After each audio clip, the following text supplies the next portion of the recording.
नमस्कार, नमस्कार भुवन जी, कैसे हैं आप?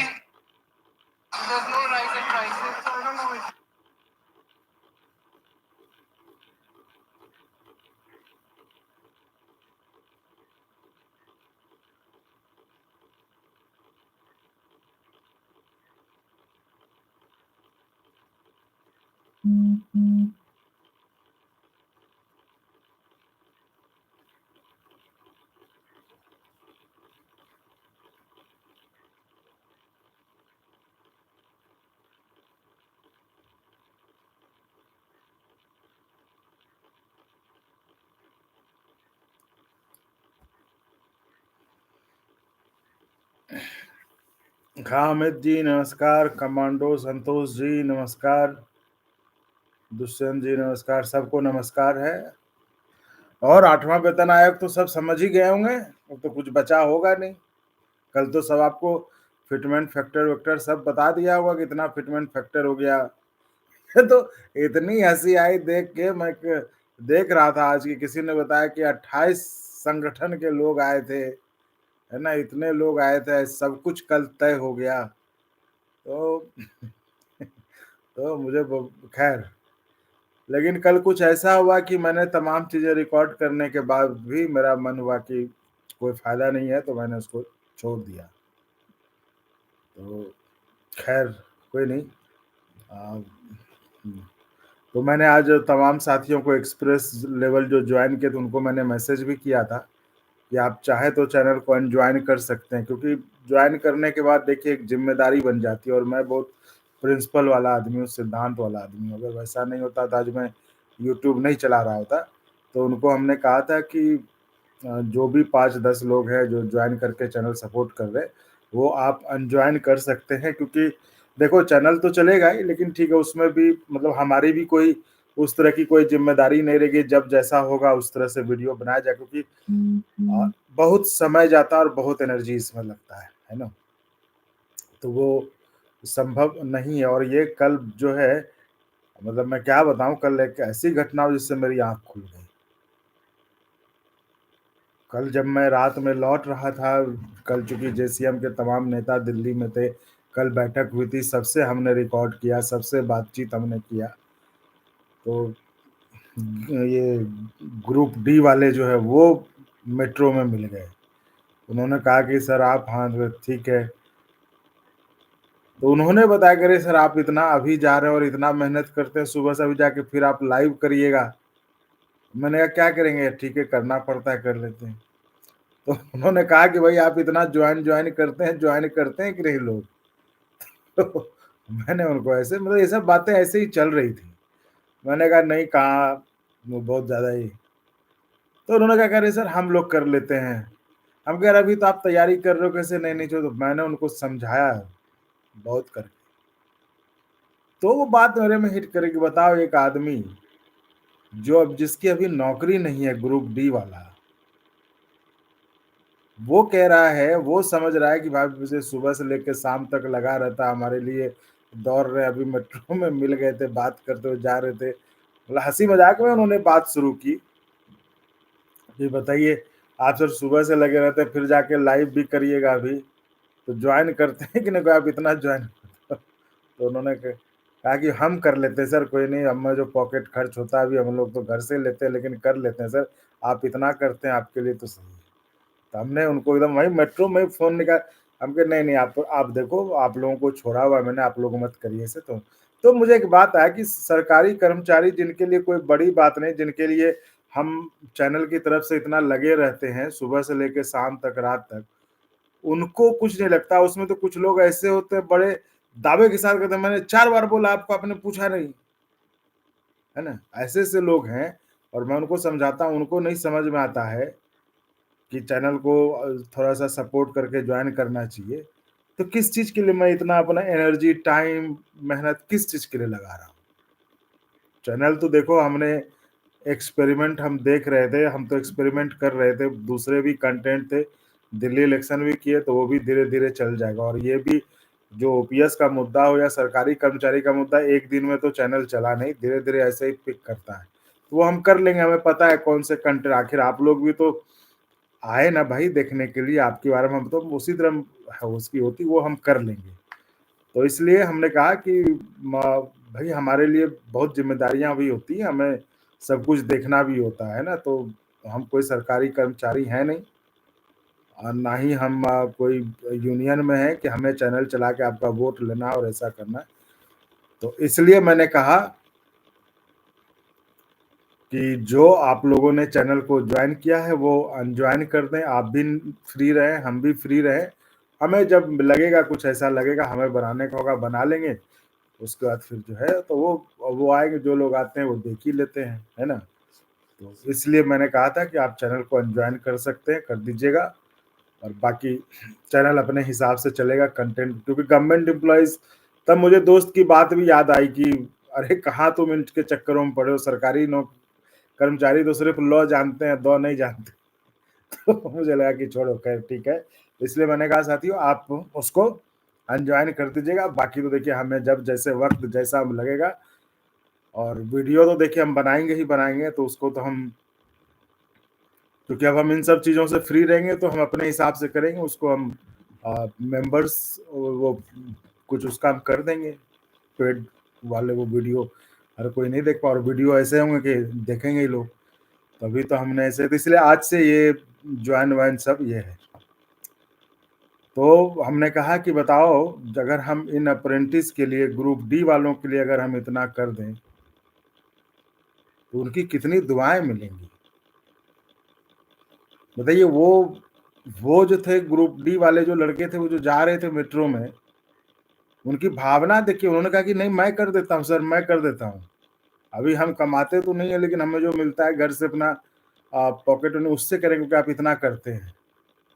मुझे लगा कि अगर मैं इनके लिए करूँ तो इनसे दुआएँ मिलेगी, इनके लिए तो मतलब जाके, तो हमने कल किया कि पहले जैसा कि हमने पहले भी बताया था कि मेन लाइन पे अप्रेंटिस और ग्रुप डी के लोगों को रखूँगा, तो कल मैं आपको 2-3 चीज़ों के बारे में बता देता हूँ, अप्रेंटिस वाले भाइयों के लिए।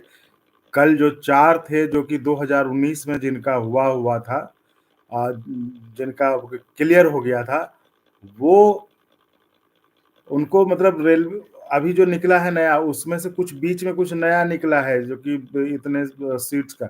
उसमें जो आपको इस रीजन में नॉर्दर्न रेलवे में कुछ थे, जो कि नॉर्दर्न रेलवे का आप जानते हैं कि बहुत बड़ा ऑप्शन क्षेत्र है। उसमें उनका जो है मतलब रेलवे के अधिकारी भी इतने ऐसे होते हैं, मतलब उनको कुछ लगता ही नहीं जब तक नौकरी नहीं हो। कर्मचारी तो ऐसे उसको भगा दिया कि जाओ नहीं, कुछ नहीं होगा तुम्हारा।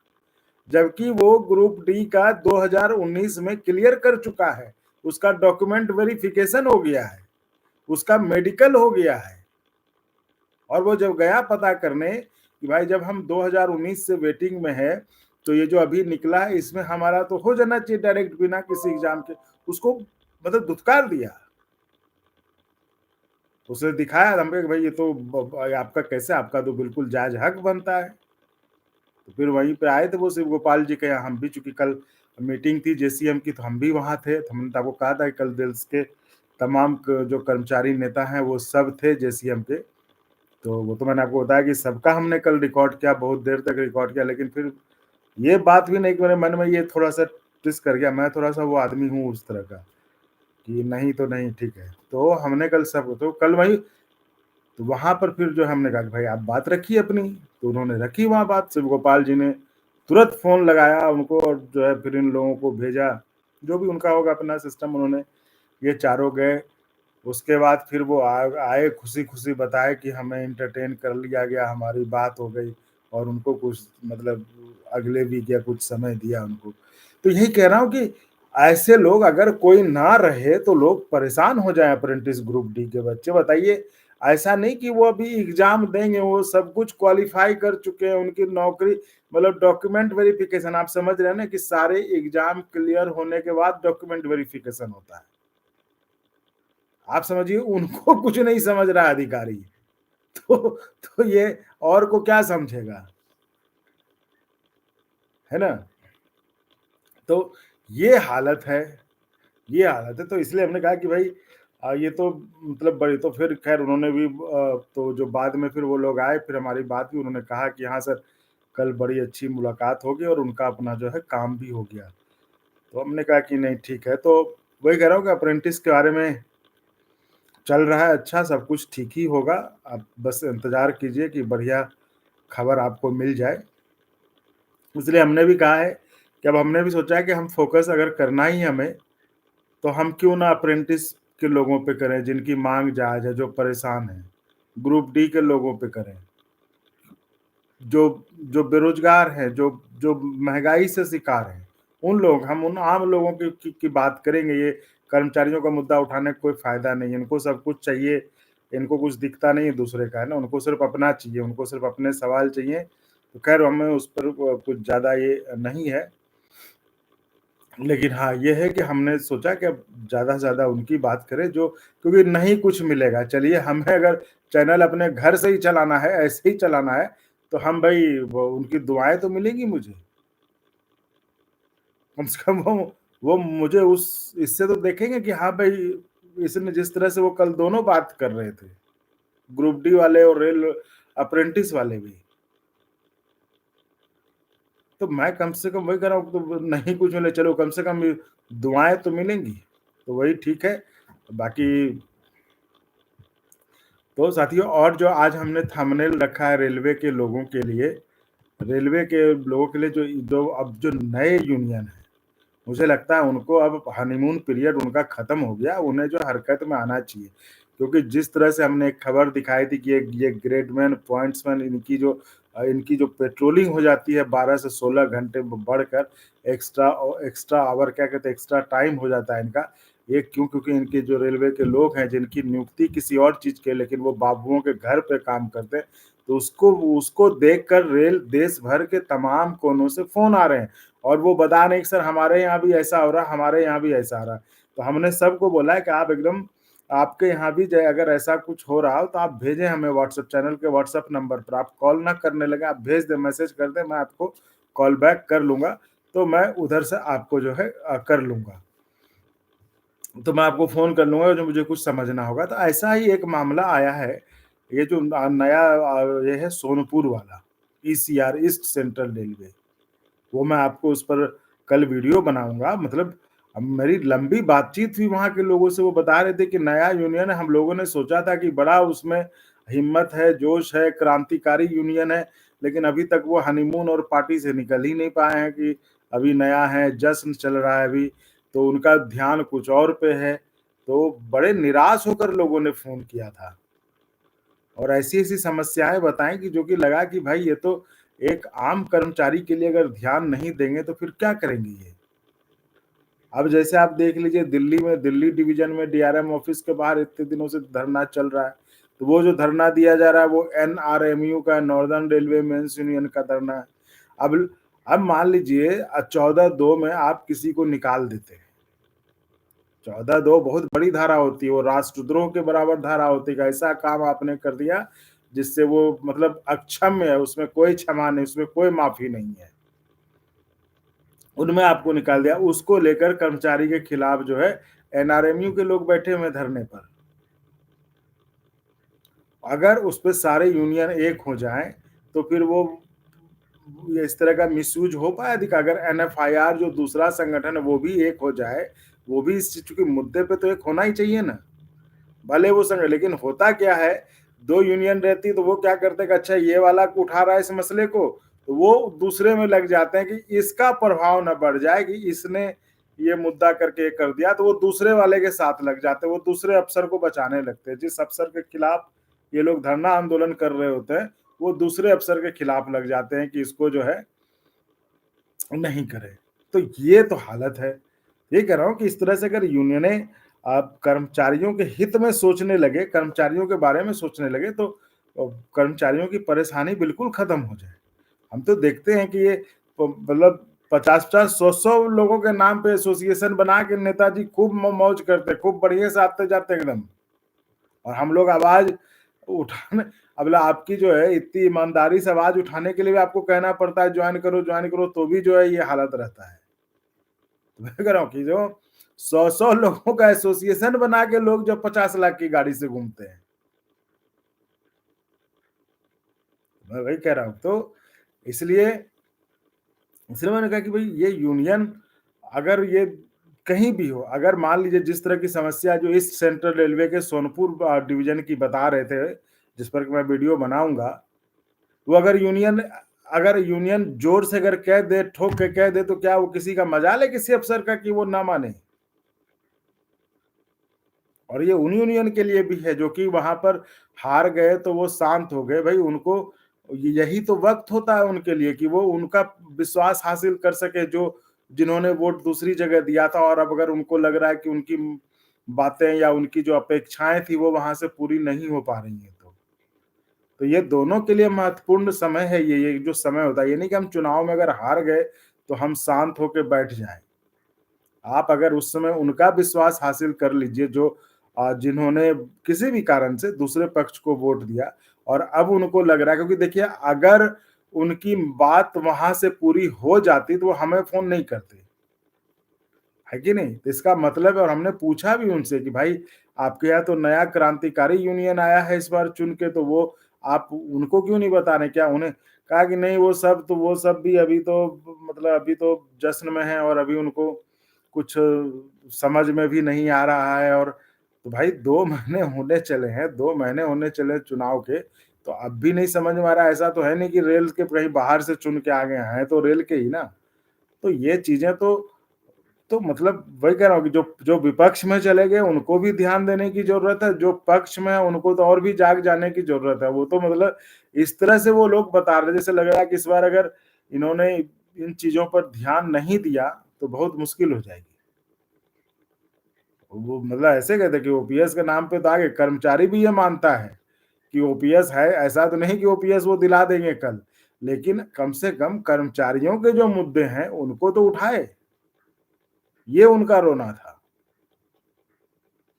तो ऐसे में तो ऐसे में मुझे लगता है कि मतलब एक यहाँ पे बताइए इस तरह से आप लोगों को सोचिए, पूरे दिल्ली डिवीजन में सिर्फ बात करो, नॉर्दर्न रेलवे तो बहुत बड़ा इलाका है। नॉर्दर्न रेलवे आपका कश्मीर से लेके लखनऊ बनारस तक है। इस इलाके में सोचिए दिल्ली डिवीजन, जो सिर्फ दिल्ली डिवीजन है, वहां पे कर्मचारियों की संख्या 35,000 है, और उस 35,000 में से 1,500 से 2,000 लोग बाबुओं के, हाकिमों के घर पे काम कर रहे हैं, पोछा लगा रहे हैं। उनका नौकरी क्या पोछा लगाने के लिए हुआ था? पोछा नहीं लगा रहे हैं तो क्या कर रहे हैं बताएं? आखिर घर पे उनको क्यों रखा है? घर पे रखा है तो कोई काम ही कर रहा होगा ना, और वो काम तो जाहिर तौर पे अवैध काम ही होगा, क्योंकि वो कहीं ड्यूटी में तो ये लिखा नहीं कि आपकी ड्यूटी आपके घर पे है। तो मैं कह रहा हूँ कि ये इतनी हिम्मत अफसरों की होती ही नहीं अगर यूनियन इस पर जो है एकजुट होते, और मतलब तो चाहे सोनपुर का मसला हो, चाहे इस सेंट्रल का रलवा मसला हो, चाहे यहाँ का, अगर ये लोग एक हो जाएं तो फिर कुछ हो नहीं सकता। तो इसलिए इसको लेकर मैं आपको कल वीडियो बताऊंगा। तो इसलिए मैं आपसे भी कह रहा हूँ कि आपको भी कहीं कुछ लगता है कि ऐसा कुछ मसला है तो आप बताएं, और उसको जो है हम लोग उसको उजागर करेंगे।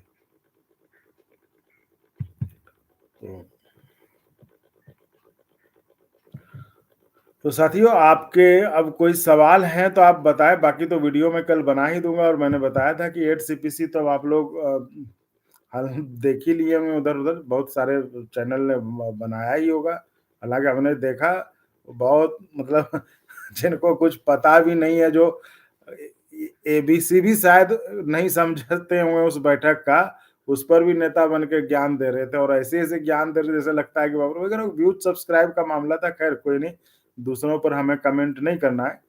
तो देखिए, मैं मान के चल रहा हूँ कि आप लोग समझ ही गए होंगे सब कुछ। हालांकि गलत ही जो सोशल मीडिया पे कल जो यूट्यूब पे चल रहा था वो मैंने आज देखा था, तो मुझे नहीं लग रहा था कि कुछ वैसा ये है। तो आप बताएं अगर आपके कोई सवाल हो, मुझे लगता है कि सब चीज़ तो अधिकतर आपको क्लियर हो ही गया होगा। तो कोई सवाल हो तो आप बताएं, मैं बता देता हूँ। नहीं है सवाल, सब कुछ ठीक है, तो सब ठीक है। देखो, मैंने तो कहा था कि मैंने कल रिकॉर्ड सब किया था, लेकिन मेरा मन और कल वो उनकी बात से मैं थोड़ा हिट हो गया, तो मैंने कहा नहीं छोड़ो, सही बात है, अपना टाइम एनर्जी इतना सब कुछ क्यों बर्बाद करना, किस चीज़ के लिए बर्बाद करना। और यही टाइम एनर्जी अगर मैं जैसे मैं अप्रेंटिस के लिए लगा दूं, ग्रुप डी वालों के लिए लगा दूं, जो बाकी और तैयारी करें, तो वो दुआएं देते रहेंगे कम से कम बैठ के। जो सरकारी कर्मचारी जिनको लग रहा है कि भाई वो हमारे लिए चैनल सुबह से शाम तक लगा रहता है, अगर उनको सपोर्ट करने में दिक्कत होता है चैनल को, तो फिर ठीक है, तो फिर हम भी अपने हिसाब से देखेंगे। तो हम जब वो मौका मिलेगा, जब वैसा कुछ वीडियो आ जाएगा, हम लगा देंगे, नहीं तो कोई ये ऐसा है नहीं। तो अप्रेंटिस और ग्रुप डी के भाइयों, आप आपको कहा था कि आपकी गाड़ी मेन लाइन पर है, आपकी गाड़ी मेन लाइन पर रहेगी। तो आप कोई सवाल हो तो बताइए, नहीं तो ठीक है, फिर चलते हैं, कल फिर होगी मुलाकात।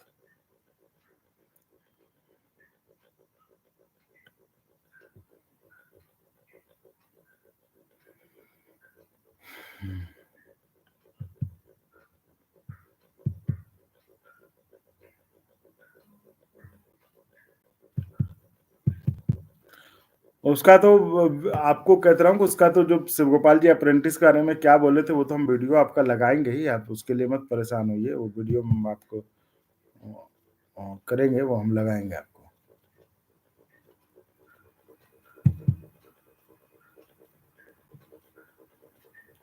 अब ये बताओ, 34,540 टीचर लिख रहे हैं आकाश जी। ये लोग ऐसे हैं, ये अपने वहाँ पे मैंने जो बात किया, मुझे ये पता चला कि ये लोग केस लड़ने के नाम पर वहाँ पे पैसे का खेल चल रहा है इनका। 6-7 नेता हैं जो कि हर कोई के केस लड़ रहा है। हर कोई एक जो है केस डलवा दे रहा है, उसके बाद ये हियरिंग बढ़ जाती है। ये मुझे नहीं पता था, जब हमने इस बारे में पता किया तो मैंने कहा हद हालत है इनकी, बताइए। वहाँ चंदा करके दे रहे हैं वहाँ कि केस लड़ो वहाँ जाके, और नेता वहाँ जो दूसरा नेता उसमें खुद ही वो डलवा दे रहा है एक प्ली, जिससे कि एक्सटेंशन मिल जाए, अगली तारीख मिल जा रही है। और यहाँ हमसे पूछते हैं। भाई नेताओं से पूछिए ना क्या किया, जहाँ चंदा दिए पूछिए जरा उनसे क्या हुआ।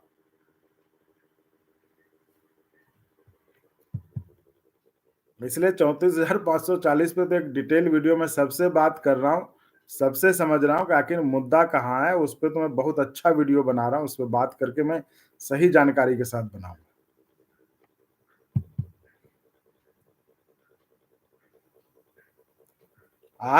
आज की कौन सी मीटिंग थी गोविंद जी? आज तो कोई मीटिंग थी नहीं।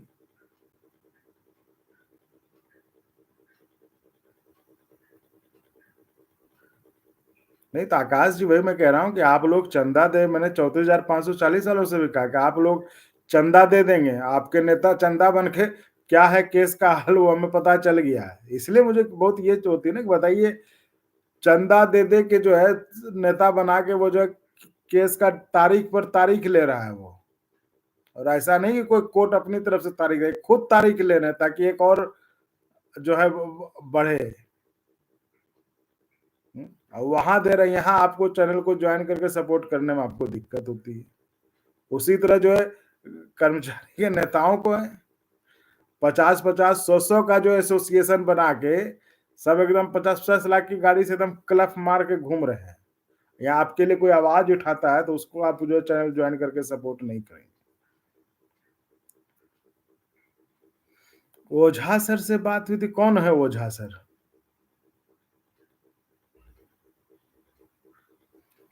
हाँ, ओझा सर से बात हुई थी। तो आप अगर 34,540 में हैं तो आप किस, आपके नेता कौन है आप बताइए ना।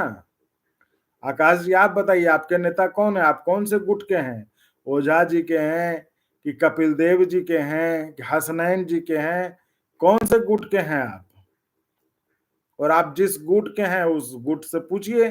आपके ओझा जी का 31 वाला जो केस था, 31 वाला केस, उसमें वो कहा ऐसा जा रहा है, दूसरे पक्ष के लोग बताते हैं कि खुद से ही जो केस किसी ने फाइल करवा दिया, उसमें एक लगवा दिया है, और वो अब चला गया 7 को फिर किसी ने कर दिया, तो वो चला गया 14 तारीख को, तो वो 14 को सुनवाई। अब ये भी देखना है कि 14 को भी तो नहीं कोई फर्क, कोई याचिका लगा देता उसमें, अगर कोई उसमें लगा दिया तो फिर बढ़ जाएगा। तो उसमें बहुत झोल है। तो यही मैं कह रहा हूँ आकाश जी, आप जिस नेता के, जिस ग्रुप के आप हैं, आप अपने नेता से पूछिए वहां का आखिर क्या हुआ, क्योंकि आपने भाई केस लड़ने का चंदा दिया है। तो वो आप देखिए, एमएसपी के रिगार्डिंग एससी में आज हियरिंग थी। सर मुझे इसका नहीं पता, तो नहीं पता इसका।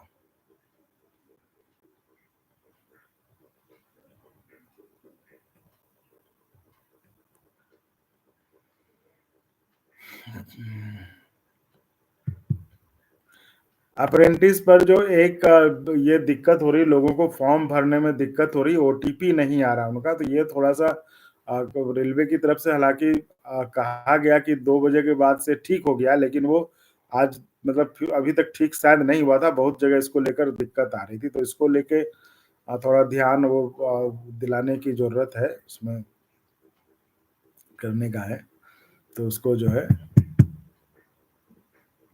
तो वो मुझे लगता है ट्यूशन नहीं होगा तो कल फिर उसको जो है बात पहुँचाने की कोशिश की जाएगी कि ओटीपी नहीं आ रहा है, जो लोग अप्लाई कर रहे हैं, वो जो है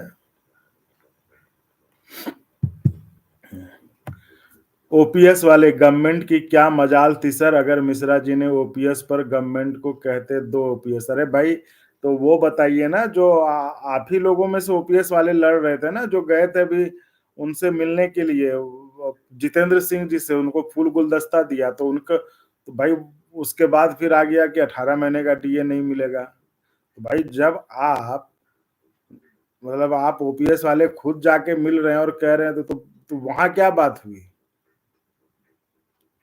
हर चीज में मिश्रा जी पे क्यों चले जाते हो? अपनी बात करो ना, आप लोग भी तो ओपीएस वाले थे, तो वहां क्या हुआ? मतलब मैं मिश्रा जी की तरफदारी नहीं कर रहा, लेकिन मैं बता रहा हूँ कि ये जो वहां से ऐसे फेंकते हो, तो ये तो आपके ऊपर लोग ऐसा थोड़ी ना, लोग नहीं जानते हैं, लोग सब जानते हैं, लोग सब देखते हैं कि जो आप गए थे जितेंद्र सिंह जी से मिलने गए थे, आप पंकज चौधरी जी से मिले थे, क्या हुआ? पंकज चौधरी जी से मिले, उसके 2 दिन के बाद वो गजट का नोटिफिकेशन आ गया जिसमें आपकी कोई बात नहीं थी। अब बाहर घूम-घूम के आप बताते हैं कि भाई हमारी बात सरकार सुनती है, हैं?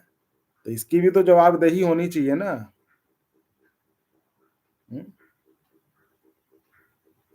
इसकी इसकी भी जवाबदेही होनी चाहिए कि कौन क्या कर रहा है, कौन किधर मिल रहा है, कौन क्या कर, तो उसी तरह तो इस पर भी एक दिन करेंगे कि नेताओं का अपना खेल क्या चल रहा है ना? तो मैंने तो सोचा था कि चलो छोड़ो, हो गया 2 दिन, लेकिन ठीक है, आप चाहिएगा तो एक दिन और आप पे फिर चर्चा कर लेंगे।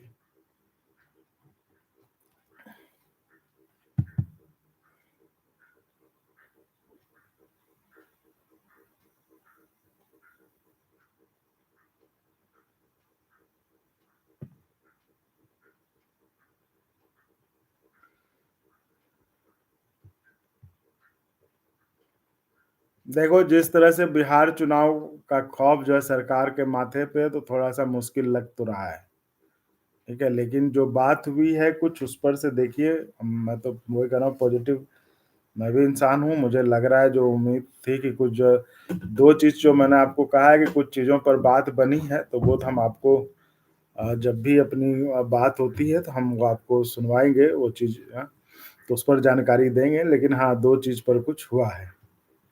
तो जब आपके आकाश जी, जब आपके भगवान हैं, तो आप हमसे क्यों पूछ रहे हैं? वहीं पूछिए ना। तो भगवान से आप पूछ लीजिए, जब आपका डायरेक्ट भगवान से संपर्क है नंद किशोर ओझा जी से, तो हमसे क्यों पूछ रहे हैं? आप वहीं प पूछ के आप ब ब जानकारी ले लीजिए और हमें भी बता दीजिएगा, क्या हुआ है। उनके ना वो बात करने, पता नहीं क्या है, अगर जब ये सब सवाल पूछा जाता है तो भागते हैं लोग बात करने से, ना वो बात करने को तैयार हैं, ना आपके वकील साहब अभी 14 से पहले बात, वो कह रहे हैं पता करना पड़ेगा क्या है, तो समझ जाइए क्या मामला है।